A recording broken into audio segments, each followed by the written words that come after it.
Alors, bonjour à toutes et tous. Merci de nous rejoindre pour cette rencontre autour d'un livre au titre évocateur, Vie majuscule, et un sous-titre tout aussi évocateur, Autoportrait de la France des périphéries.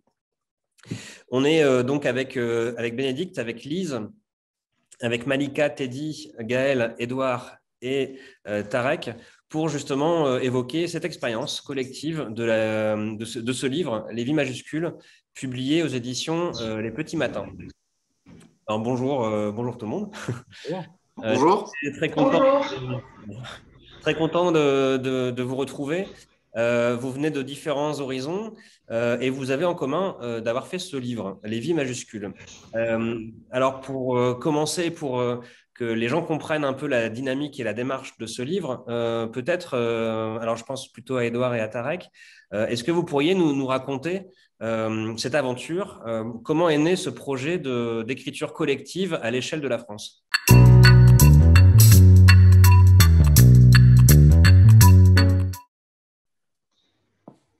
D'un partenariat entre le CNLRQ, donc les régies de quartier, et puis une association qui s'appelle la Zone d'expression prioritaire, dont le métier est de faire des ateliers d'écriture auprès d'habitudes de jeunes et puis de tous les gens qui ont envie d'écrire et qui ont un peu du mal à le faire tout seul, pour le dire vite, quoi. Voilà, et donc nous, on avait envie, donc à la ZEP, on avait envie on avait ce projet de livre dans les cartons, on avait besoin de gens implantés sur le territoire avec un fort maillage, avec une grosse légitimité, capable de mobiliser du monde. Donc assez logiquement, on s'est retourné vers nos camarades du CNLRQ, qui eux-mêmes se sont tournés vers nos non moins camarades des régies disséminées sur le territoire. On a fait une proposition à tout le réseau et puis il y a eu un certain nombre de territoires, de régies qui ont candidaté, j'aime pas ce mot-là, mais qui ont fait savoir qu'ils étaient volontaires. Et puis on s'est déplacé voilà, sur tous ces territoires avec l'idée de passer une semaine à chaque endroit grâce à la mobilisation parce que les régies sont des organismes qui sont ouverts sur leur écosystème, comme on dit aujourd'hui. Donc, elles ont pu mobiliser évidemment leur galaxie directe, mais aussi un peu autour, par cercle concentré. Donc, on s'est retrouvés à nous aller s'installer, les journalistes de l'équipe, sur des territoires où étaient mobilisés selon les territoires, entre 20 et 50 personnes euh, qui étaient volontaires ou en tout cas pas trop rétifs à l'idée d'écrire. Et puis ensuite, on a passé la semaine ensemble pour élaborer des textes et essayer d'en faire cet ouvrage. Enfin, réussir d'ailleurs. Tarek, peut-être tu pourrais nous dire ce qu'est une régie de quartier, parce que je pense que tout le monde ne connaît pas forcément cette chose avec le Tout à micro. fait, même si les régies de quartier sont nées dans le Nord, puisque tout vient d'une lutte urbaine qui a eu lieu à l'Almagar, dans un quartier de Roubaix. C'est de là que c'est parti. Les régies, pour le dire vite, ce sont des associations qui considèrent qui s'implantent sur des territoires avec de fortes fragilités. Elles sont nées dans les quartiers populaires. Aujourd'hui, il y a 115 régies implantées dans des quartiers et elles se sont déployées depuis une quinzaine d'années également dans le monde rural. On a une quinzaine de régies dites de territoire qui sont plutôt sur un projet rural. Billon en fait partie. Et en fait, c'est des associations qui considèrent que sur les territoires fragiles, un des bouts de la solution, c'est de mettre les habitants en première ligne et de co-gérer ces espaces-là. Et donc, les régies, c'est des regroupements d'acteurs du territoire. Dans un conseil d'administration de régie, on a obligatoirement un triptyque qui est composé des habitants, des élus et des bailleurs HLM, des bailleurs sociaux. Et on considère que c'est cette mayonnaise et ce collectif de travail, cette petite dynamique de co-construction et de gestion partagée qui fait la différence. Et à partir de là, les régies, elles font de l'insertion en embauchant des habitants et en les faisant travailler sur le quartier, sur les quartiers, les territoires, en travaillant à la gestion urbaine. Elles font des activités sociales. Elles essayent de répondre à des besoins d'habitants qui ne sont pas couverts. Donc, elles font plein de choses dans cet ordre-là. Des jardins, des cafés associatifs, des garages solidaires. Enfin, tout est possible si tant est qu'il y a un besoin et que la régie est légitime à y répondre. Et elles essayent de travailler à ces logiques de mobilisation et de participation. Un conseil d'administration de régie, c'est un collectif, mais qui doit être présidé par un habitant, où les forces vives doivent être principalement des habitants. Donc, ça exige de travailler sur la question de la mobilisation, du pouvoir d'agir, de la professionnalisation d'habitants, etc. C'est un peu tout ça. Voilà. Aujourd'hui, il y a 130 régies implantées un peu partout en France. Peut-être pour rebondir sur ce que disait Édouard, juste pour dire comment notre lecture des choses, c'est que c'est d'abord un projet de la ZEP, c'est la ZEP qui est venue nous voir, il faut rendre à César ce qui est à César. On a accepté assez vite pour 3 raisons. La première, c'est que la démarche en elle-même, elle relève quand même assez fondamentalement d'une logique d'éducation populaire, de travail autour de l'écriture, de l'objet livre, des mots, du récit, etc. Donc ça, c'est quand même une des grosses filiations du réseau, de travailler là-dessus. On connaissait Édouard, donc on sait voilà, ses expertises, ses métiers, ses domaines d'attention. Donc on savait aussi qu'il ne nous instrumentaliserait pas, comme on est parfois instrumentalisé en tant qu'acteur de quartier, etc. On est pris un peu de haut. Là, on savait qu'il n'y aurait pas cette problématique-là. Et en plus, on est un réseau qui est un réseau de proximité. Les régies, c'est des acteurs locaux, c'est des acteurs du circuit court, c'est des acteurs hyper ancrés dans des quartiers, dans des territoires, etc. C'était ça qu'ils recherchaient. Et on pensait qu'on avait une petite valeur ajoutée là-dessus, parce qu'en général, tout le monde s'en fout, qu'on soit à Vierzon, comme à Tours, comme à Marseille, comme à Toulouse, comme à Billon. Et en l'occurrence, la ZEP, ça leur faisait plaisir. C'était exactement ce qu'ils recherchaient. Donc, on s'est dit, tiens, ça peut coller cette histoire-là. Et d'ailleurs, je terminerai par là. En général, quand on présente au réseau, donc aux 130 régies, un projet qui vient de nous, qu'on a pensé, nous, tête de réseau, donc un truc un peu descendant, ça ne marche jamais. Voilà, ça n'accroche jamais. On nous envoie balader, etc. Ça fait pas, on est à côté de la plaque, etc. Et ben celui-là, c'est le premier que j'ai vu, ça fait 6 ans que je suis là, c'est le premier que je vois qui prend. C'est sans doute qu'on était sur quelque chose d'assez juste, qui parlait aussi très localement aux régies.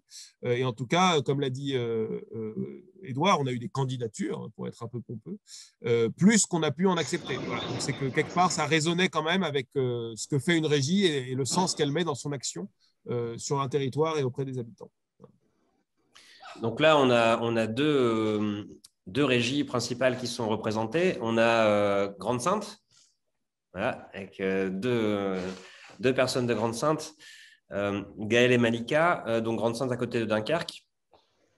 Et puis on a Billon à côté de Clermont-Ferrand avec Bénédicte et Lise, voilà, qui sont avec nous pour justement qu'on puisse revenir sur cette expérience collective. Donc, vous dites, voilà, il y a le projet qui a été proposé à l'ensemble des régies. Ça s'est passé comment? Vous avez choisi du coup certaines régies. Est-ce que c'est par affinité? Est-ce que vous avez rencontré les personnes d'abord? Voilà, comment s'est fait ce choix? Parce qu'on il y a une carte de France qui est dans le livre. On la montrera ensuite à l'écran. Mais on est à Nantes, on est à Saintes, on est à Toulouse, à Lunel, à Marseille, à Mulhouse, à Mont-Saint-Martin, et donc à Grande-Synthe et à Billon. Comment ça s'est fait ce choix?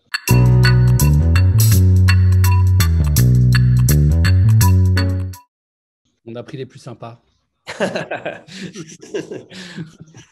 Non, je plaisante. D'abord, on a pris les régies qui étaient candidates. On a décidé d'exclure l'Île-de-France.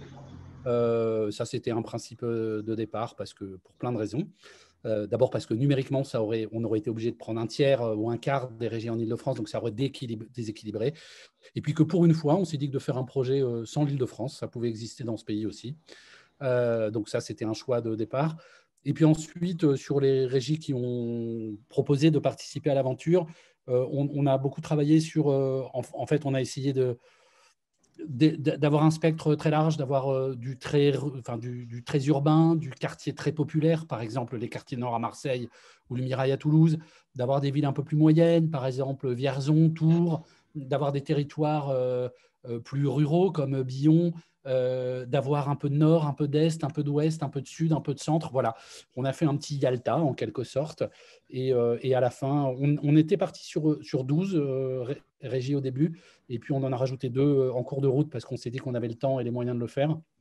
Et voilà, mais évidemment, on a fait ça de manière un peu arbitraire. Je sais qu'il y avait une très forte demande en Guyane, par exemple. On avait très envie d'aller en Guyane, mais c'était un peu compliqué en termes de logistique. Mais on ne désespère pas de réussir à y aller sur le prochain projet. Dont on parlera ensuite. Mais alors, du coup, comment ça s'est passé à Billon? C'est arrivé quand, le débarquement de l'équipe à Billon?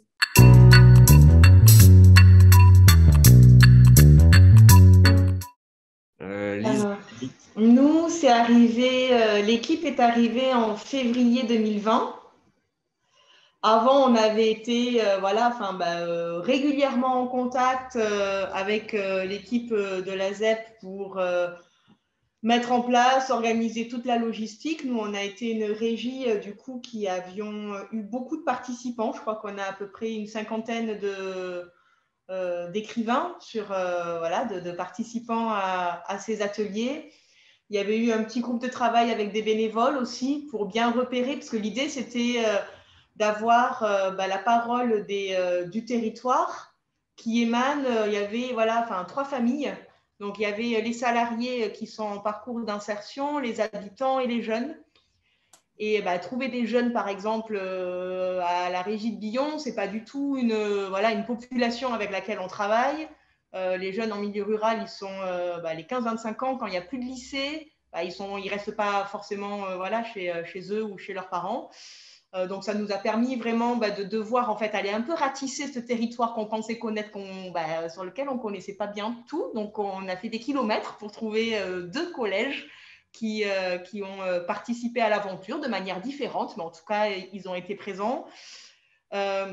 Les habitants, c'était pareil, c'était de se dire est-ce qu'on ouvre grandement, mais si après on a trop de demandes, c'était un petit peu comment on fait. Donc, il y avait un groupe de bénévoles du coup qui se sont mis à travailler avec moi. Et puis, il y avait les salariés, du coup, qui sont en parcours d'insertion. Et là, moi, le choix que j'ai fait, c'est d'imposer ces ateliers. Donc, je n'ai pas été très suivie, mais j'ai tenu. Et je me dis, donc, la vie, ce n'est pas parce qu'on est minoritaire que l'on a tort. Donc, je me répète souvent cette petite phrase, elle me fait avancer. Et donc là, Et donc, ce qui s'est passé, c'est que, quand ils sont arrivés en février, là, les journalistes, en fait, moi, je n'ai pas participé aux ateliers d'écriture. Donc, je les ai laissés se débrouiller avec l'ensemble des groupes.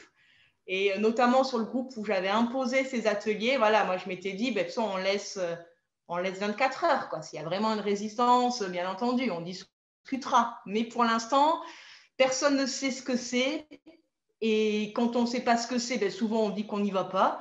Donc moi, je n'avais pas envie c'était un peu la facilité. C'était en février, il ne faisait pas beau pour nos travaux aussi en extérieur. Donc c'était la période parfaite. Donc c'est un petit peu comme ça que les choses se sont passées au démarrage. Au démarrage. Et du côté de Grande-Synthe, du coup, ça s'est passé comment ?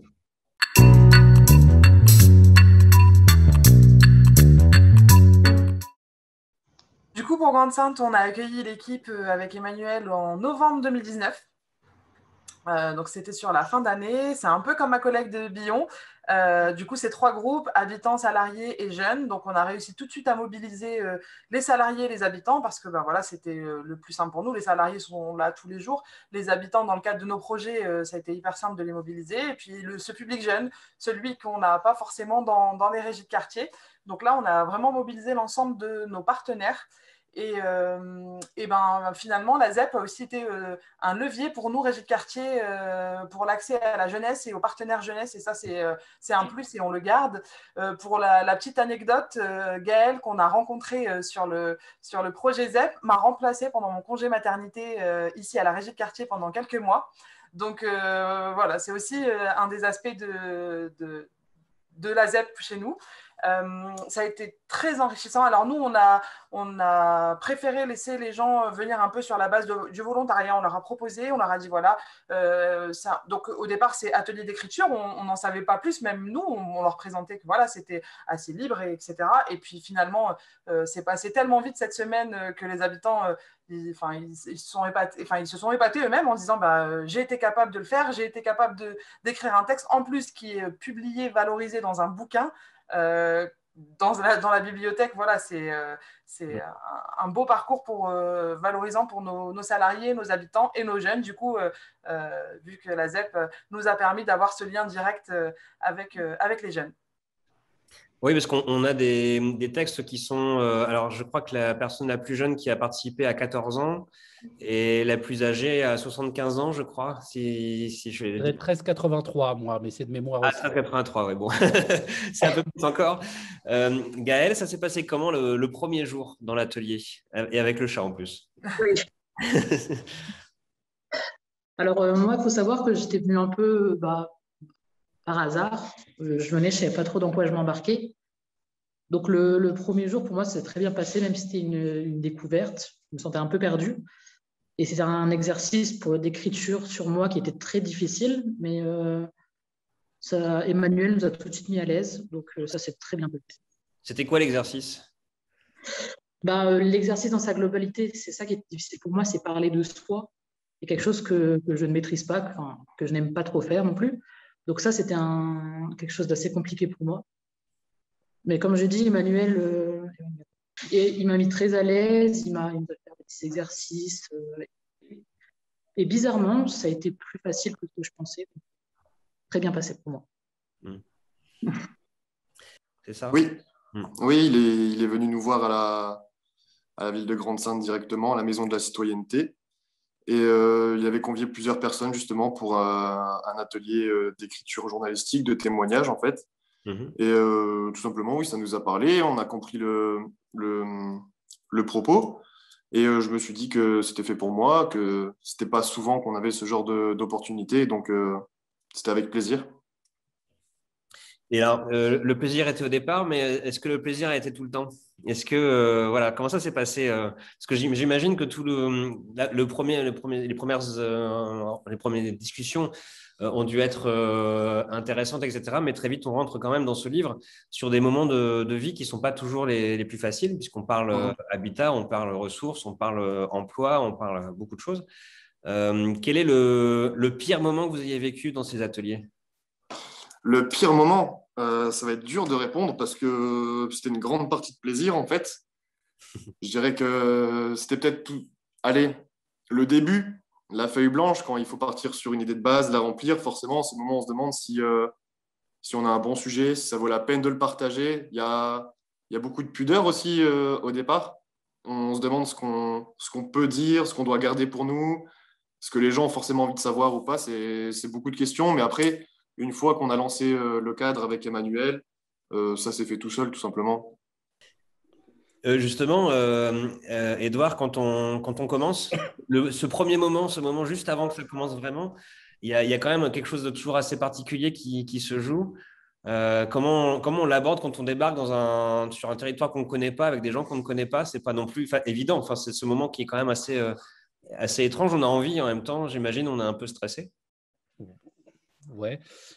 Pour rebondir, je me souviens plus si Bénédicte était là à la première réunion qui a eu lieu à la mairie de Billon, parce que Lise nous avait ménagé pour notre arrivée après les 4 heures de route une réunion dans la grande salle de la mairie de Billon où je pense qu'il devait y avoir 30 personnes autour d'une très grande table carrée. On avait le droit de se voir encore à l'époque.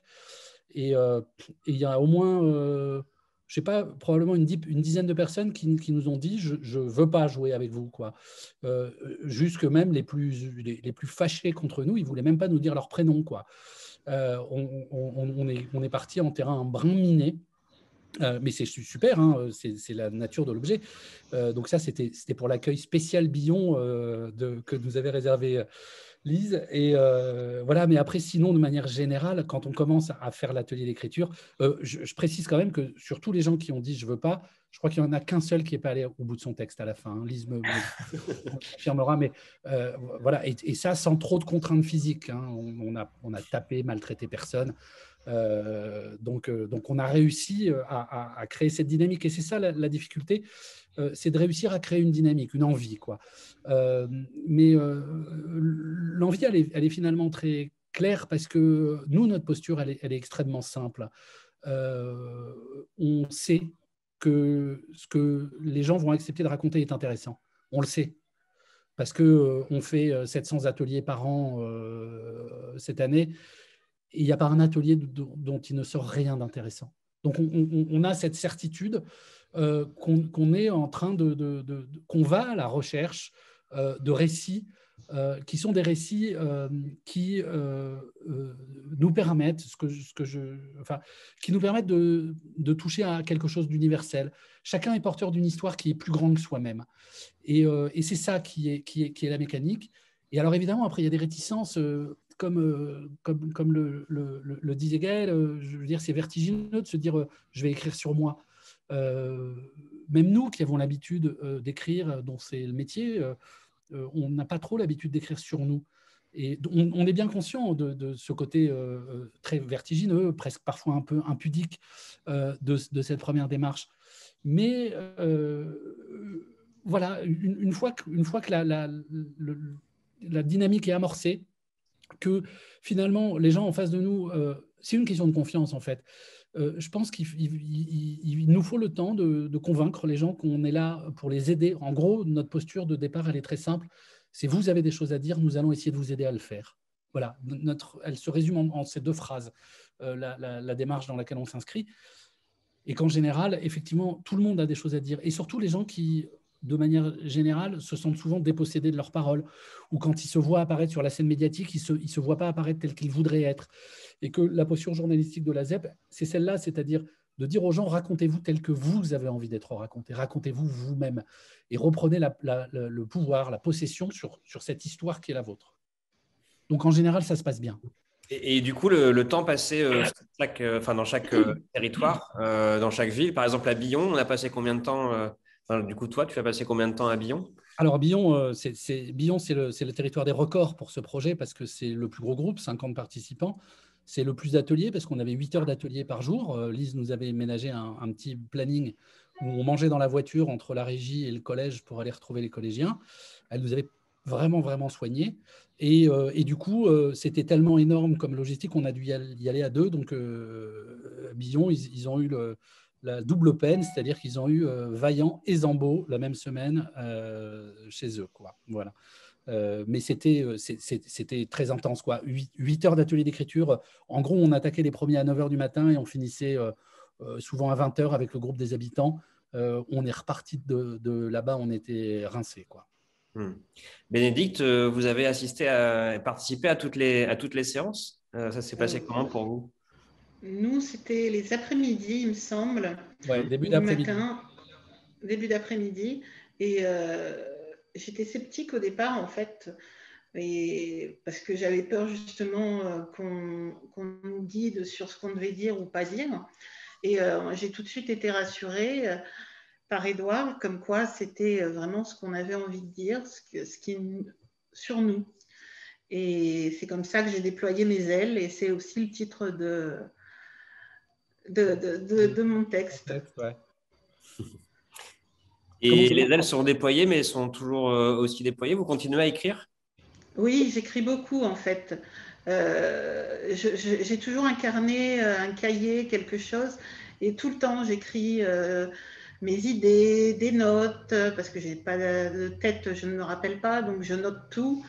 Et puis j'ai énormément d'idées. Je raconte ce que je vis, ce que j'ai vécu. Ça m'a beaucoup aidé quand mon mari a fait son AVC il y a quelques mois, d'expliquer, de raconter comment ça se passait jour après jour. Et voilà, pour moi, c'est indispensable. J'ai un bureau d'écriture dans ma chambre. Donc, voilà. Alors, dans ce livre, on a différentes thématiques. Comme je le disais, on a l'habitat, les ressources, l'emploi, la mobilité, les familles, entre autres. Ce sont des thématiques qui ont été les thématiques des ateliers ou ce sont des thématiques qui sont venues ensuite? Comment les choses se sont organisées? Est-ce que vos ateliers d'écriture avaient une thématique très précise ou c'était simplement un récit de vie, ce qui est déjà énorme, dans lequel on a pu choisir des extraits?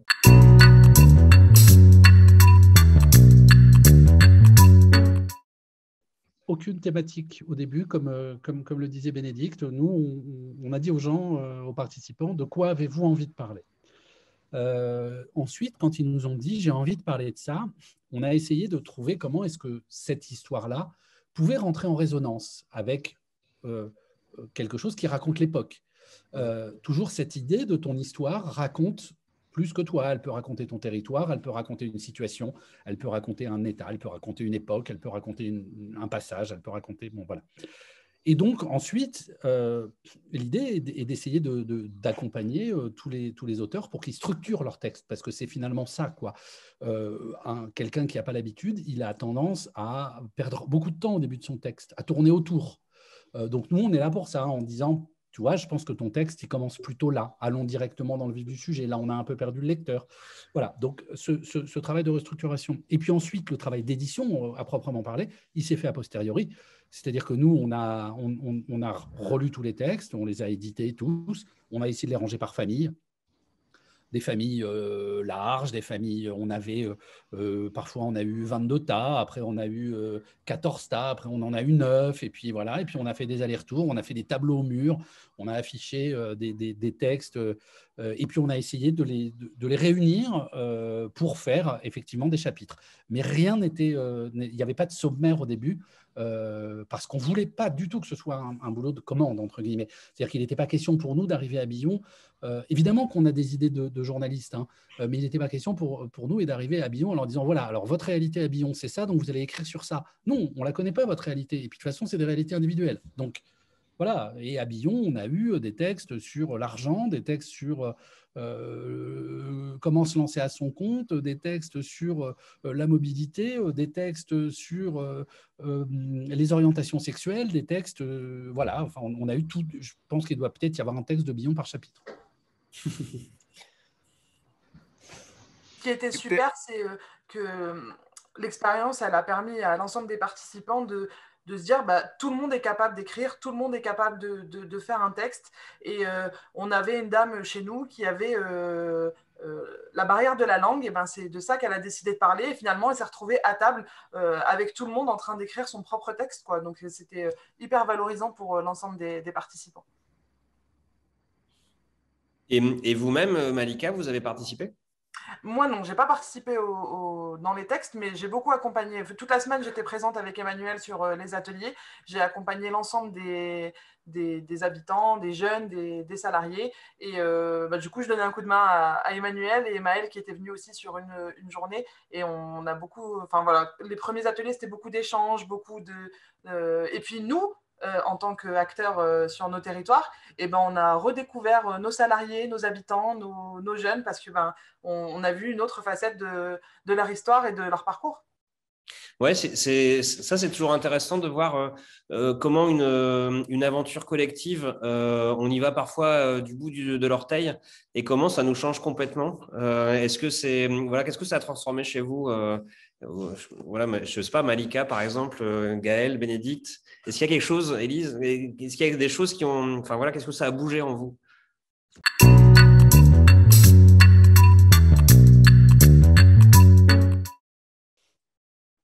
Alors moi, j'ai gagné énormément de confiance en moi. C'était déjà le thème de mon texte, comment j'ai déployé mes ailes, et je ne me suis pas arrêtée en fait. J'étais une ancienne agoraphobe et je ne le suis plus du tout. Au contraire, je vais au contact de tout le monde. Je suis même déléguée des parents d'élèves depuis pour l'école de mon fils. Donc voilà, je ne m'arrête plus. Bon, ça, il faut quand même garder les pieds sur terre. C'est plutôt le boulot de la régie au quotidien que le nôtre en une semaine. Hein, restons calmes. Ça a aidé aussi. D'écrire, ça a été libérateur. C'est adorable. Mais voilà, c'est bien qu'il y ait un point un point de fixation et que ça marque quelque chose. Mais on sait bien, enfin je veux dire, c'est petit, on est déjà très content d'amener des gens qui ne s'en sentaient pas légitimes, c'est ça, hein, ça aussi, oui, bien sûr. T'es relégitimé, c'est-à-dire tu as quelque chose à dire, tu as quelque chose à dire, 2, tu es capable de le dire, et 3, contre toute attente, ça va intéresser des gens. Et c'est ça le processus d'écriture de la ZEP. 1, tu as quelque chose à dire, on va l'identifier ensemble. 2, tu es capable de le dire, on va t'aider à le faire. Et 3, on va le mettre dans le journal ou dans un bouquin, quoi. Voilà. Et il y a des gens qui vont rentrer dans une librairie, et y compris des gens totalement inattendus pour la petite histoire. J'ai reçu, Tarek le sait, mais j'ai reçu il n'y a pas très longtemps un coup de téléphone du secrétaire général adjoint de l'Élysée qui avait le bouquin entre les mains et qui m'appelait pour en parler, quoi. Voilà, en me disant, finalement, voilà, il y avait un spectre. Il y avait quelque chose de ce que je disais, des petites touches. Donc voilà, donc vous avez été élus au château, mesdames et messieurs. Et toi, ouais, qu'est-ce qu'il voulait, Lise ? C'est Lise, oui. Non, du coup, par rapport, enfin, moi, ça m'a fait, comme disait Malika, en fait, ça m'a fait découvrir euh, des personnes que je côtoyais tous les jours. Parce que nous, en fait, on a un biais, quoi. C'est-à-dire que dans le public, en fait, des salariés en parcours d'insertion, voilà, moi, je vais les connaître avec ma casquette de directrice. Je sais pourquoi ils sont là, voilà, ils peuvent avoir cette étiquette.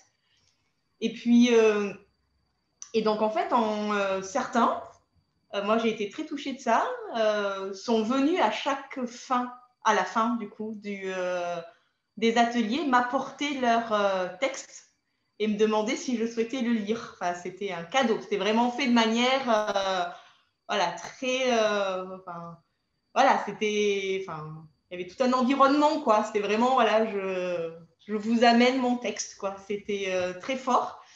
Et du coup, j'ai découvert des engagements politiques chez certains des salariés, notamment leur mobilisation durant les Gilets jaunes. J'ai connu chez les bénévoles. Moi, je connais Bénédicte parce que voilà, elle a des doigts en or, elle fait de la couture, elle connaissait la régie parce elle suivait du coup des activités beaucoup avec ses enfants. Et puis, je la découvre différemment. Il y avait des habitants qui sont membres du bureau de la régie, donc c'est des personnes engagées qui savent parler. Dès qu'il a fallu parler un peu intimité, le soir, ils n'étaient pas si si à l'aise que ça par rapport à d'autres personnes qui finalement avaient montré beaucoup plus de facilité dans le parler ou dans l'écriture. Et oui, c'est vraiment aussi connaître différemment le territoire, quoi. La parole des jeunes, nous on n'est jamais avec les jeunes. Moi j'ai été très touchée des débats qui ont été menés dans un collège, voilà, où on n'a finalement pas pu faire autant d'ateliers qu'on a souhaité, mais il y a eu un débat avec ces jeunes. Non, à la régie, c'est vrai que c'est une population qu'on ne reçoit pas, donc c'est comment aussi on va faire territoire ensemble, comment on continue à tisser des choses. Et moi, c'était autant de contenu pour ma fonction de directrice, évidemment. Gaëlle, pour vous, comment ça s'est passé? Qu'est-ce qui a bougé en vous? Moi, déjà, je dirais deux choses. La première, c'est déjà d'avoir découvert des gens que je connaissais ou pas. Il y avait des amis, des anciennes collègues. Et c'est vrai que cet atelier, cet exercice, ça m'a permis déjà de mieux les connaître, de connaître des personnalités, des facettes de leur personnalité que je ne soupçonnais même pas. Donc ça, déjà, c'était super, super intéressant. Et le deuxième, c'est concernant mon texte. Donc moi, j'ai parlé du fait que mes parents m'ont forcé, du coup, à déménager très souvent. Et que du coup, j'ai du mal à m'implanter dans une ville, à aller vers des personnes et à me sentir chez moi dans une ville. Et c'est en écrivant le texte, je me suis dit, ouais, mais là, ça fait 5 ans que tu es là. Et en fait, c'est en écrivant le texte, ça m'a fait un déclic. Et j'ai fait, ouais, là, tu déménages pas, ça fait 5 ans, donc ça serait peut-être le moment de te dire, oui, maintenant, Grande Sainte, c'est chez toi. Donc, ouais, un petit déclic aussi. C'est le fait de l'écrire, finalement, qu'on arrête d'être une déménageuse. Ouais, exactement. C'est le fait de pousser de côté, parce que je le savais que j'étais là depuis 5 ans, mais c'est le fait de l'écrire. Je m'en suis rendu compte et je me suis fait, là, ça fait un petit moment. Faut que tu t'en rendes compte. Et du coup, ouais, ça m'a fait bizarre quand je m'en suis rendu compte. Je suis dit, voilà. Est-ce que vous avez toujours l'impression d'être une petite fourmi dans la société? Ouais, je pense que ça ne me quittera vraiment jamais, malheureusement. Malgré ça. Exactement, et malgré ça. Je suis une petite fourmi qui témoigne. Hein. Il y a plein d'autres fourmis qui témoignent dans ce livre. Hein. Et vous continuez à lire et à écrire? Oui, bien sûr, toujours. C'est quelque chose qui fait partie de moi depuis le début de ma vie et je me sens vraiment à l'aise et moi-même dedans. Donc, c'est vraiment le genre de domaine que j'apprécie énormément. Donc, s'il y a une aventure de ce type qui reprend, vous êtes dedans? Ah, bien sûr, forcément. Je pensais que c'était pour ça qu'on m'appelait aujourd'hui, justement. Bon, ça, il va falloir voir avec Edouard et puis avec Emmanuel si les choses continuent.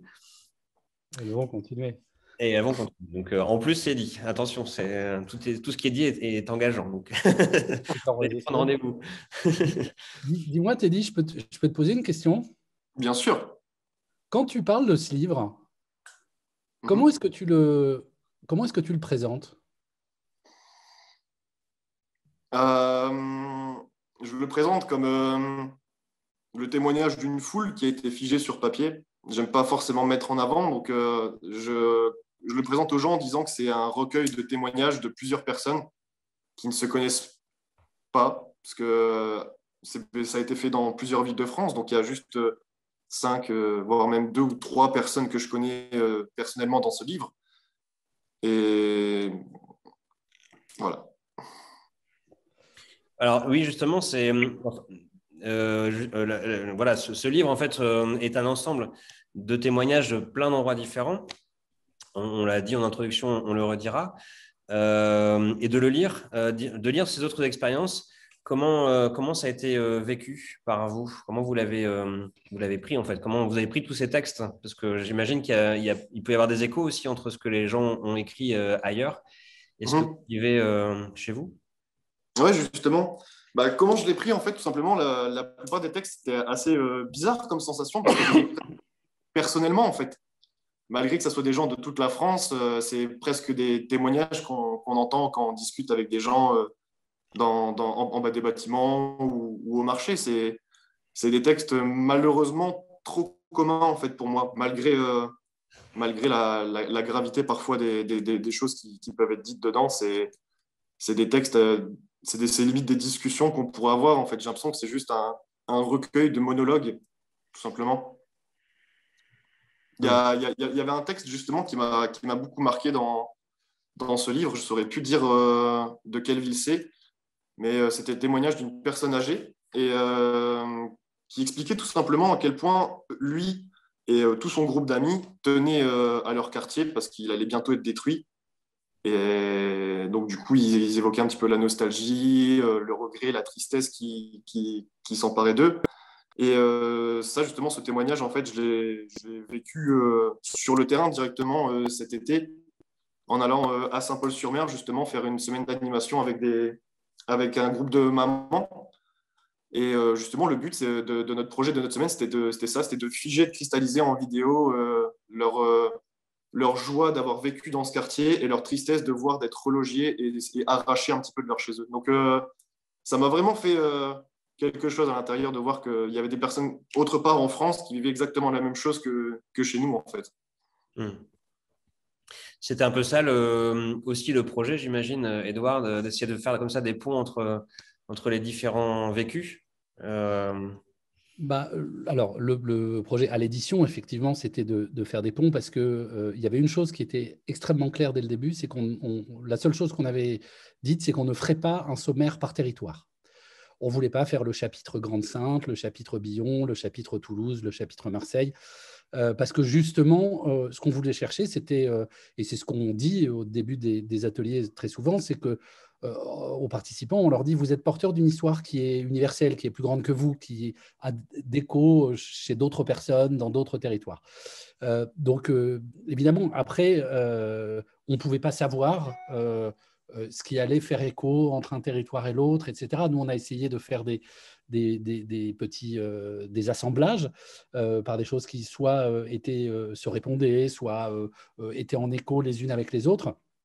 Mais Teddy le dit mieux que moi. Enfin, je veux dire que je pense que le texte dont tu parles, c'est un texte, à mon avis, qui vient de Marseille, du quartier de la Savine, qui est un quartier en pleine démolition dans lequel on est allé faire des ateliers.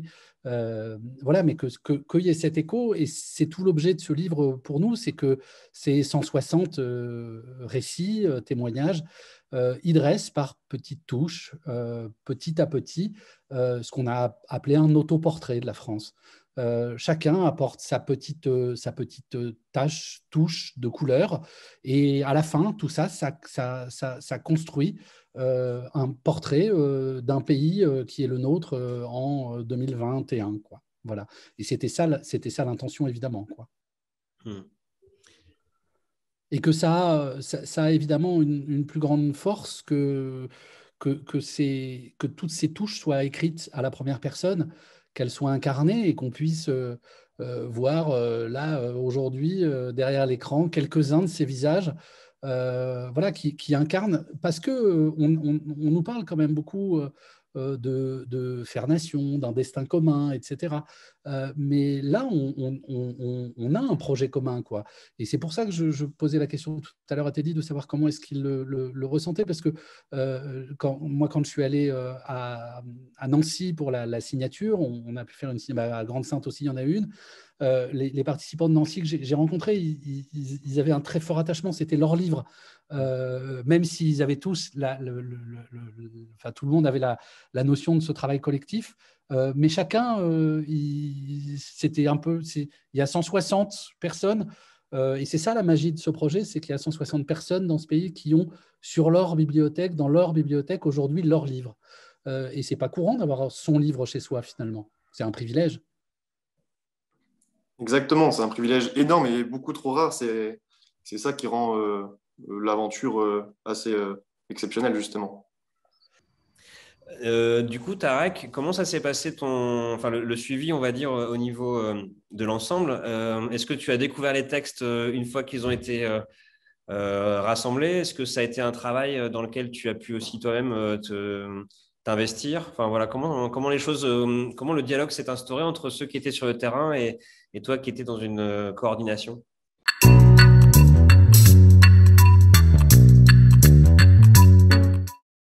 Alors, d'abord, on ne m'a pas proposé de participer à un atelier d'écriture, moi. Voilà. Mon petit récit ne dit rien sur la grande histoire, je ne sais pas, mais on ne m'a rien proposé du tout. Nous,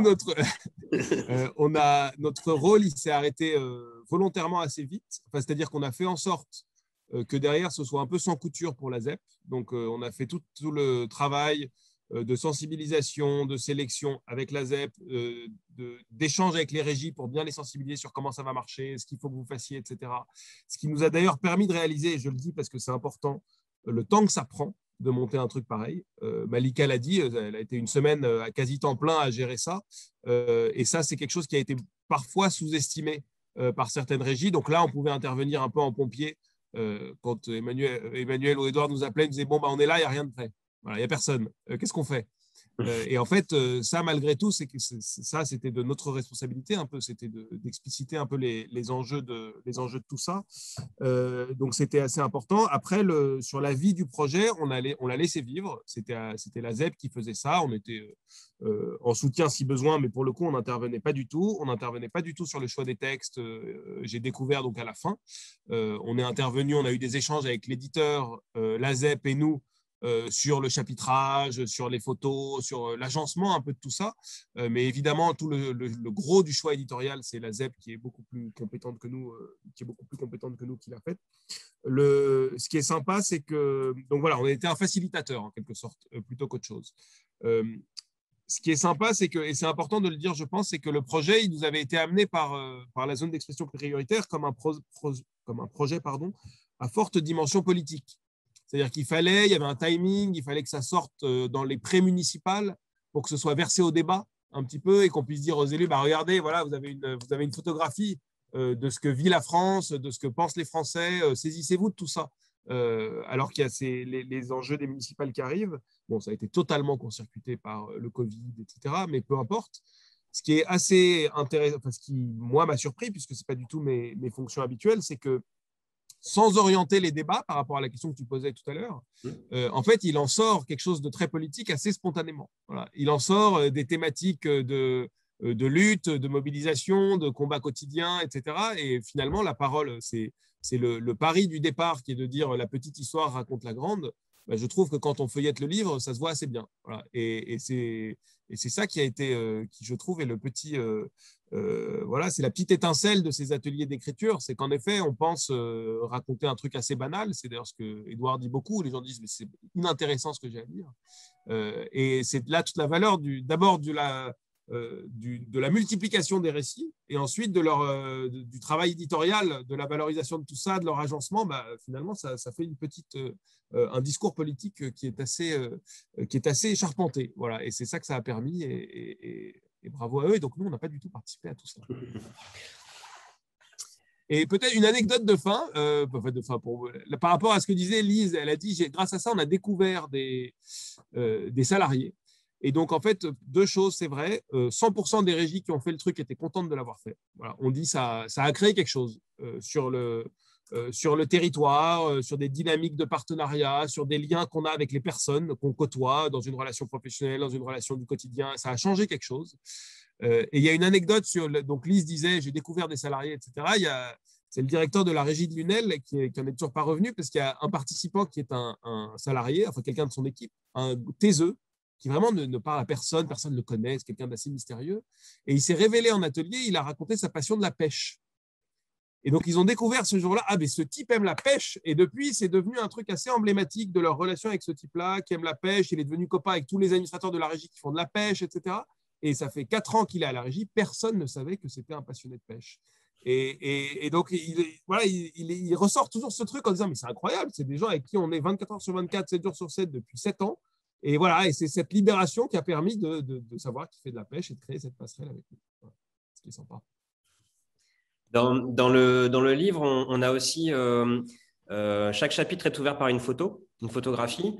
Ce travail-là, c'est un travail d'éditeur ou alors ça a été aussi un travail collectif?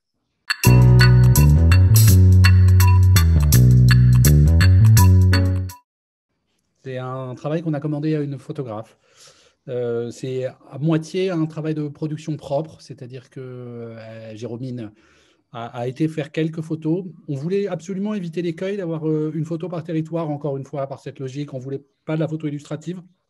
Donc, on a fait un choix photographique qui, en gros, alterne entre une production qui a été faite spécifiquement pour ce livre et un choix dans ses archives. Voilà. Et on a décidé d'un traitement noir et blanc.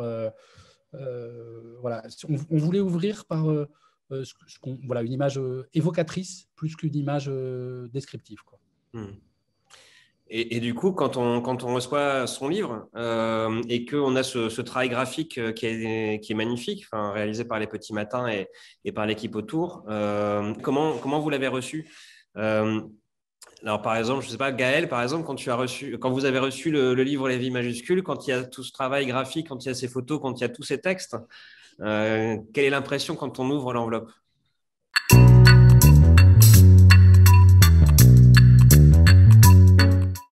Le meilleur moment, c'était forcément recevoir le livre, le voir relié. Moi, ça m'a fait quelque chose, du coup. Me dire qu'il y avait un bout de moi à l'intérieur, c'était une première, du coup. Alors forcément, le fait que ça soit un éditeur national, ça rajoute un petit peu de crédit, justement, à notre témoignage, forcément. Et également aussi de la fierté, de la joie, comme dans la continuité de tout le projet, c'est une aventure, que ça aille taper à la porte d'à côté, que ça commence dans une petite ville avec une régie de quartier et que ça finit par être publié au niveau national. Franchement, c'est une bonne dynamique, c'est un bon parcours. Et il faut aussi savoir que ça a été pré-publié sur le site internet, justement, avant, en newsletter.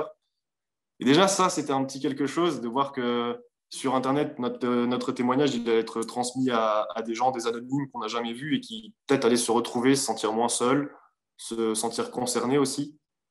Mais vraiment, le fait de savoir que ça allait être publié, c'est une petite étape en plus. Déjà, on n'en revient pas. On se dit, est-ce que j'ai vraiment participé à ça?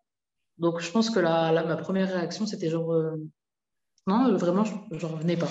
Je me suis dit, s'il y a des gens qui ont écrit dedans, il y a des gens qui ont participé, mais je n'arrivais pas à réaliser que moi aussi, j'avais mis ma patte dedans, que des gens aussi allaient lire mon témoignage et pas seulement ceux des autres. C'était bizarre.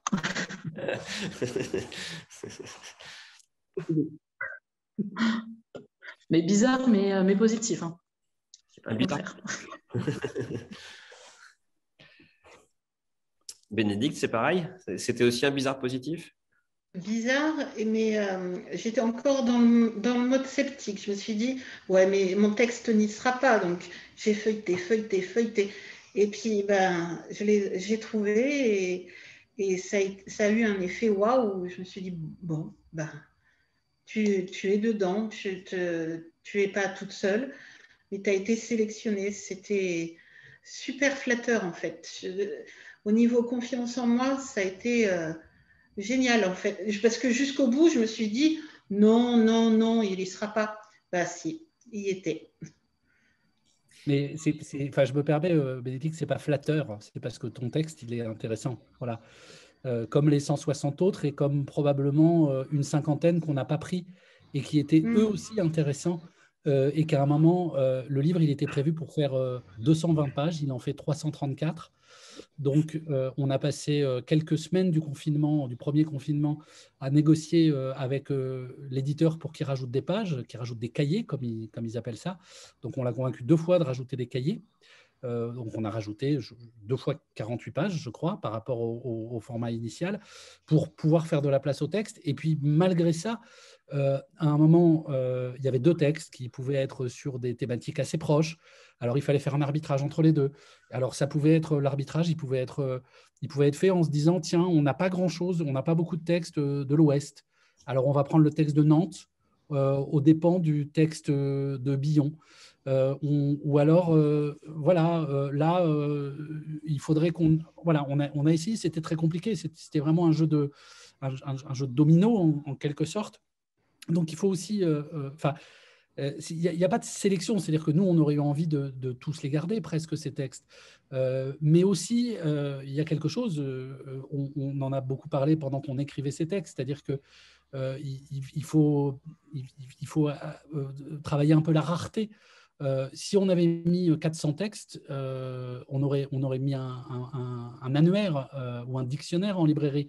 Et donc, on aurait rebuté les gens. Donc, il fallait qu'on n'aille pas trop loin pour que les gens aient quand même envie de l'ouvrir, qu'il y ait suffisamment de textes pour que ça fasse sens, etc. Et c'est que des allers-retours qui sont assez compliqués. Mais j'insiste, ton texte, il mérite d'être, il est à sa place. Merci. Les textes ont été lus. Est-ce que vous avez eu des retours de lecteurs ?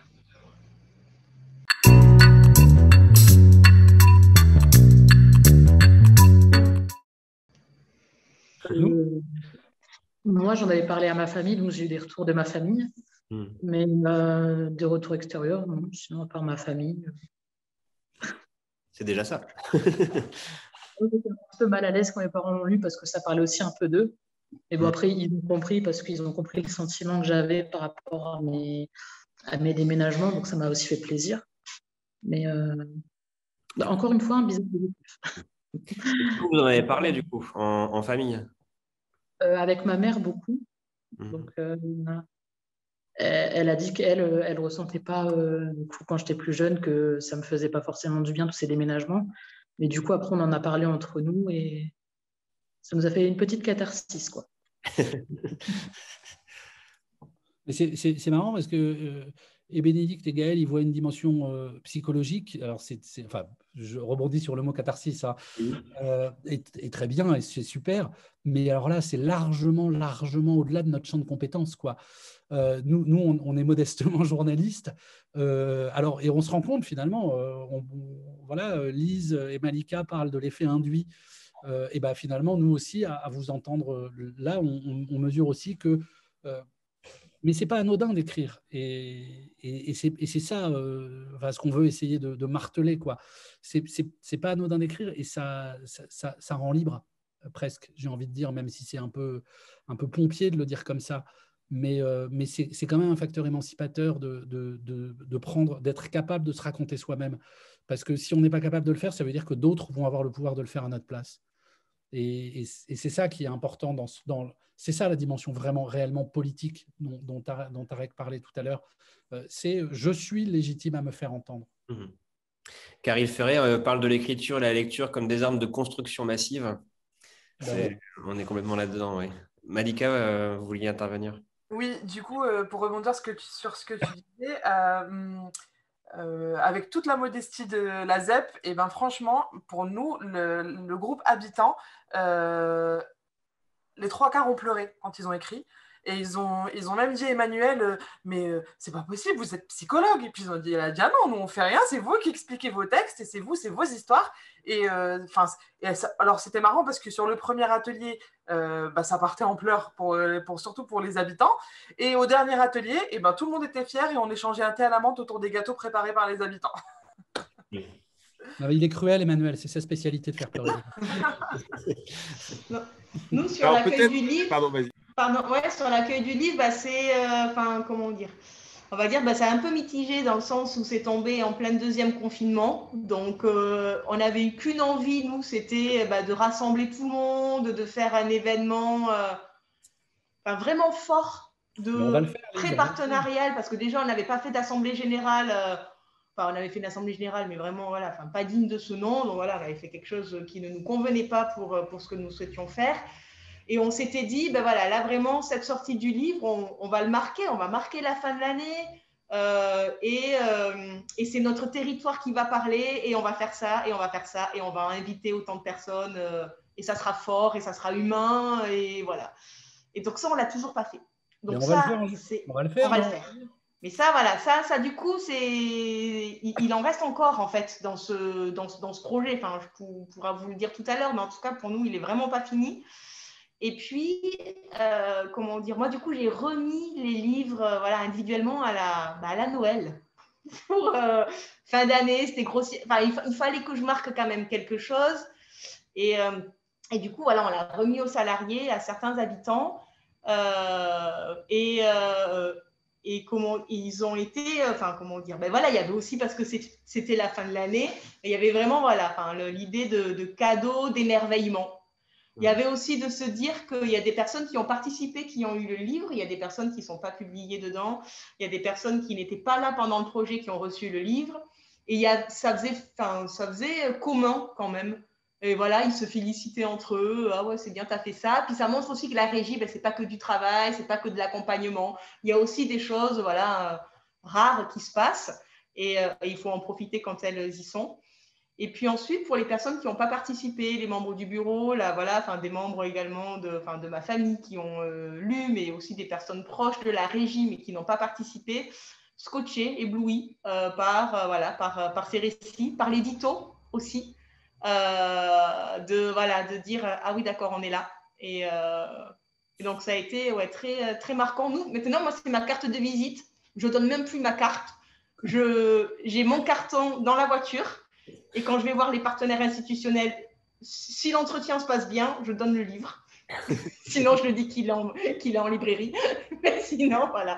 Non, c'est un vrai... c'est super aussi pour une régie, de se dire qu'on on a su, faire ça, on a su faire ce projet tous ensemble. Et c'était aussi, je ne l'ai pas dit tout à l'heure, mais c'était aussi à la lecture des textes, comment dire, assez... touchant, réconfortant de savoir ce que la régie apportait aux salariés ou à l'habitant. Parce qu'on ne se dit pas toujours merci, nous, à la régie, quand même, entre salariés et directrices. On oublie parfois.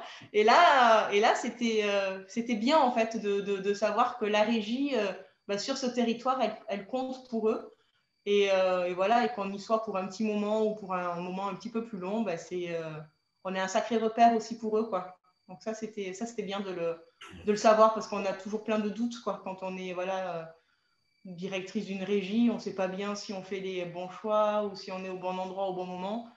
Donc ça fait du bien que de manière indirecte, on nous le dise. Tu invites tout le monde à Billon au mois de juillet, alors, Lise ? Ouais, le 9 et 10 juillet, donc c'est ça, en fait. Donc le 9 et 10 juillet, donc il y a la promotion.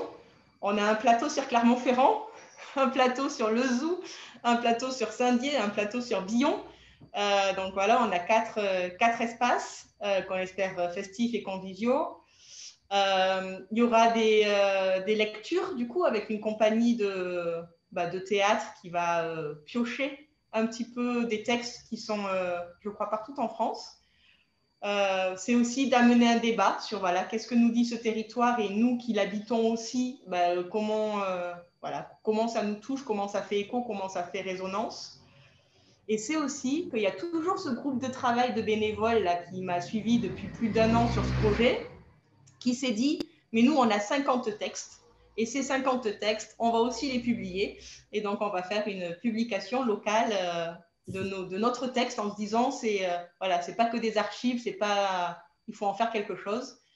Et on va, rajouter à ça des ateliers d'aquarelle cet été, et qui permettront d'illustrer je ne sais pas quoi, mais en tout cas, il y aura de l'aquarelle qui va être dans le recueil des 50 récits locaux.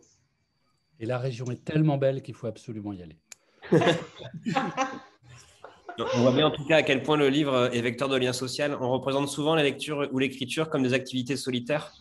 Et donc à Colère du présent, mais là, dans cette expérience-ci que vous venez de décrire, on voit bien à quel point ce sont des points de rassemblement aussi, les livres et ces expériences d'écriture et de lecture. Donc merci vraiment de nous avoir fait partager ces moments-là. Est-ce qu'on peut peut-être finir sur les projets à venir, parce qu'on parlait de peut-être un deuxième volume ou en tout cas une nouvelle aventure d'écriture. Je ne sais pas si c'est Tarek ou Edouard qui intervient là-dessus. Est-ce qu'on révèle un secret?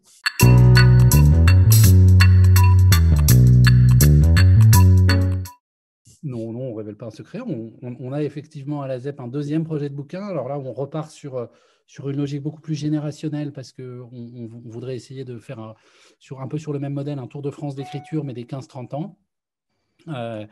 Toujours avec les petits matins. On a prévu de le sortir en mars 2022. On va essayer de tenir cette fois-ci le délai d'essayer d'inviter une parole, des récits de jeunes, de la réalité des jeunes de ce pays dans le débat de la présidentielle.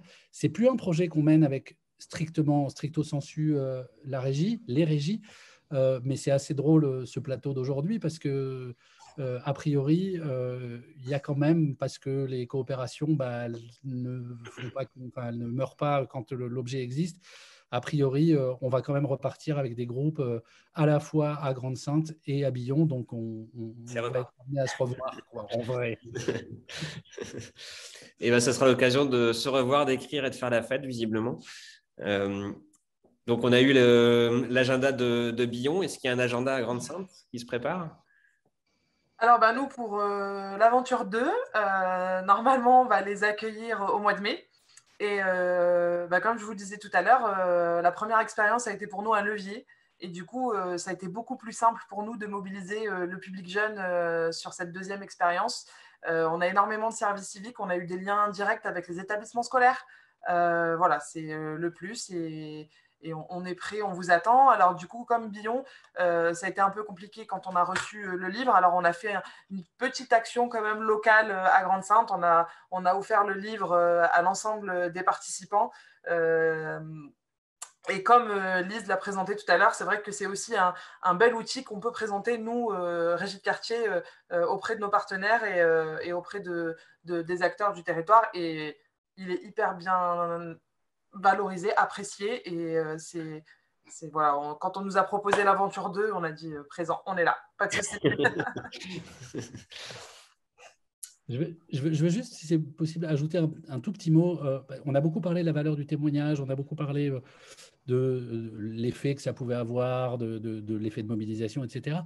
Je voudrais quand même, parce qu'on est dans le cadre d'un festival littéraire, insister sur la dimension littéraire aussi de cet objet, quoi. C'est pas un fourre-tout, c'est pas une commode à 160 tiroirs dans laquelle on a rangé. Voilà, il y a une forme. La forme, c'est presque, j'ai envie de dire, ça pourrait être presque une correspondance que la France enverrait à qui veut la lire.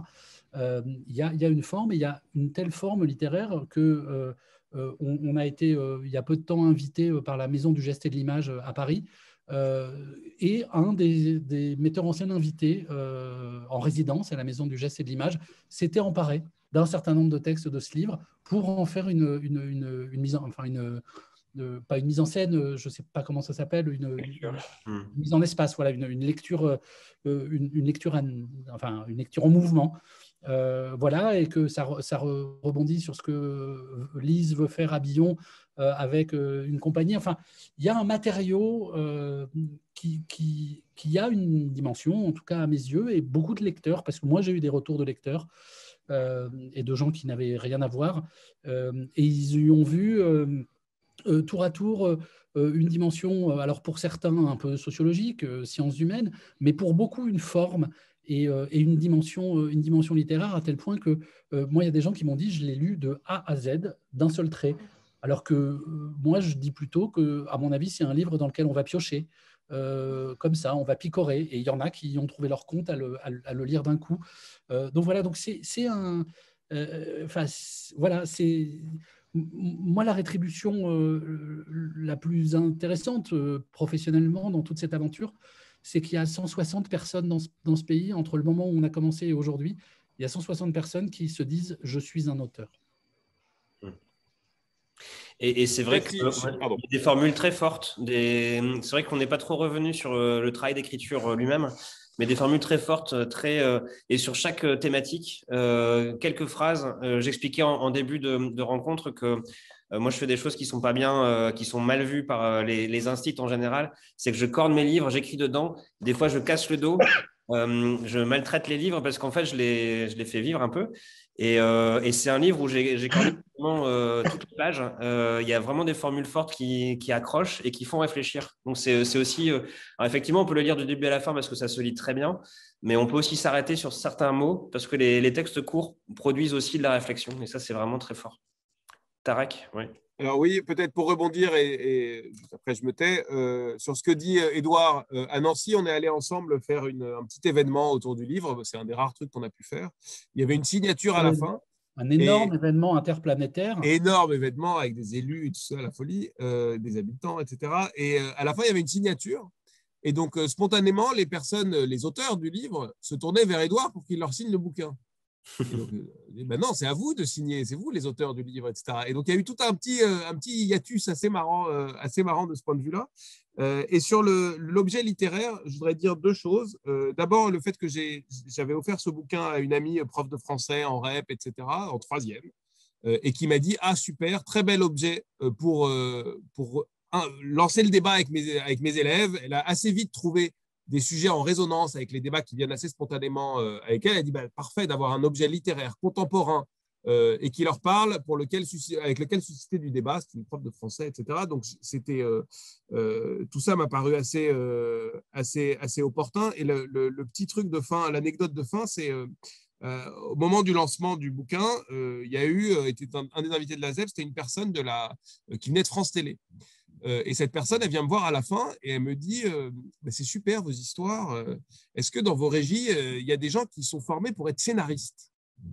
Et en fait, on en revient à cette question du récit et le fait qu'on a essayé de porter des récits qu'on n'entend pas, qu'on ne voit pas, etc. Elle avait en tête le fait d'essayer de diversifier les voix qui portent les récits et donc les scénarios de fiction dans notamment les chaînes publiques françaises, etc. Et elle dit vu ce que j'ai lu, c'est sûr qu'il y a de quoi faire parmi vos viviers de salariés, de machin. Il faudrait qu'il y en ait qui viennent chez nous pour nous aider sur des scénarios et enrichir de leur regard. Voilà. Et du coup, je trouve que ça montre bien ce côté, voilà, on va vous montrer des récits et essayer que ça contribue un peu à l'imaginaire aussi, à l'imaginaire collectif. Voilà. C'est la force du réel, quoi. Très bien, je vous remercie beaucoup en tout cas d'avoir participé à cette discussion. J'espère vraiment que tout le monde va se précipiter en librairie pour acheter Vie majuscule. Avec les millions de visiteurs qui viennent. Portrait de la France de Taipei. Voilà, en tout cas, on mettra toutes les références et les liens pour que les gens aillent directement sur les pages des libraires indépendants qui sont nos partenaires. Et puis, on est à Riom et on est à Grande-Synthe très prochainement pour découvrir en vrai comment les choses se passent. Merci en tout cas et à très bientôt. Merci.